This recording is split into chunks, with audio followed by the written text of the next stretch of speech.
If you have an idea that you genuinely think is good, don't let some idiot talk you out of it.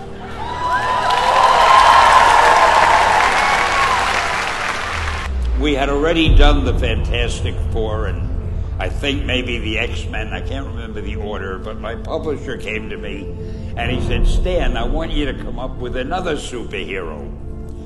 So I said, okay, and I went home, and when my publisher said do something, I'd better do it because I wanted to keep my job.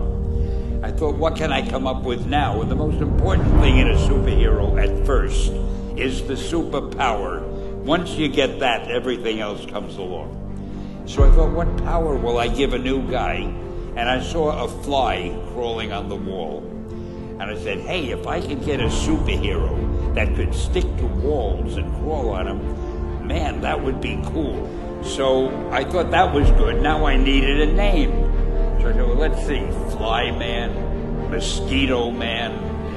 I got down to Spider-Man. Spider-Man. It just sounded dramatic. So, okay, I had my hero, I had his power, his name, and then I figured just for fun, I'm going to give him personal problems. Because except for you people who are that your lives are perfect, but most other people have personal problems.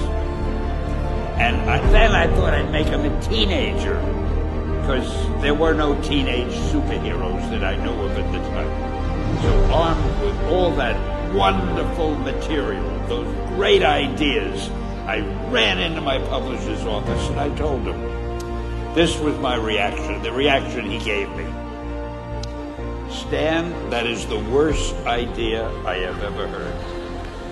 First of all, and he started to give me his, because he's a very logical man, very intellectual. First of all, people hate spiders, so you can't call a hero Spider-Man. You want him to be a teenager? Teenagers can only be sidekicks. And you want him to have personal problems? Stan, don't you know what a superhero is? They don't have personal problems. Well, I left the office disappointed, but obviously a much wiser man. And I couldn't get Spider-Man out of my system. So we were about to kill a magazine. I think it was called Amazing Fantasy. It wasn't selling well, and we were sending the last issue to press. When you do the last issue of a magazine, nobody cares what you put in it because the book is dying. Just to get it out of my system, I put Spider-Man in Amazing Fantasy, featured him on the cover, forgot about it. A month later, all the sales figures came in. My publisher came racing into my office. Stan, you remember that character we both loved so much, Spider-Man? He said, let's do him as a series. Now, why am I telling you this? Besides the fact that I have to kill a little time. If you have an idea that you genuinely think is good, don't let some idiot talk you out of it.